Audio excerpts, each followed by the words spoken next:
The Diary of Samuel Pepys, 4th of February, 1660. In the morning at my Luton hour, and so to my office, where I stayed expecting to have Mr. Squibb come to me, but he did not. At noon, walking in the hall, I found Mr. Swan, and got him and Captain Stone together, and there advised about Mr. Downing's business.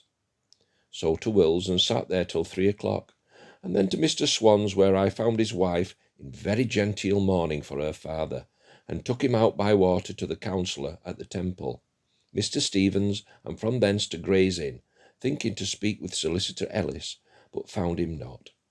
So he met with an acquaintance of his in the walks, and went and drank, where I ate some bread and butter, having ate nothing all day, while they were by chance discoursing of Marriott, the great eater, so that I was, I remember, ashamed to eat what I would have done. Here Swan showed us a ballad to the tune of Mardyke, which was most incomparably wrote in a printed hand, which I borrowed of him, but the song proved but silly, and so I did not write it out. Thence we went, and leaving Swan at his master's, my Lord Widrington, I met with Spicer, Washington, and D. Vines in Lincoln's Inn Court, and they were buying of a hanging jack to roast birds on of a fellow that was there selling of some.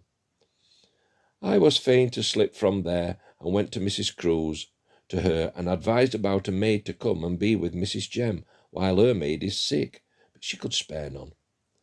Thence to Sir Harry Wright's, but my lady not being within, I spoke to Mr. Carter about it, who will get one against Monday.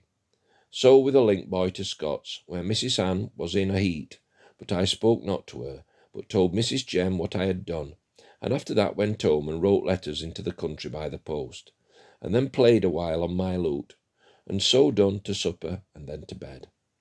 All the news this day is that Parliament this morning voted the House to be made up for 100 forthwith.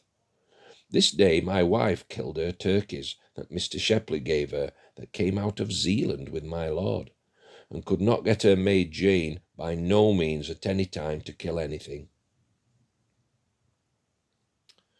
As a short appendix to that, where Sam says that he went home with a link boy. A link boy was a boy that held a blazing torch for a light, to light the way as they went in the dark.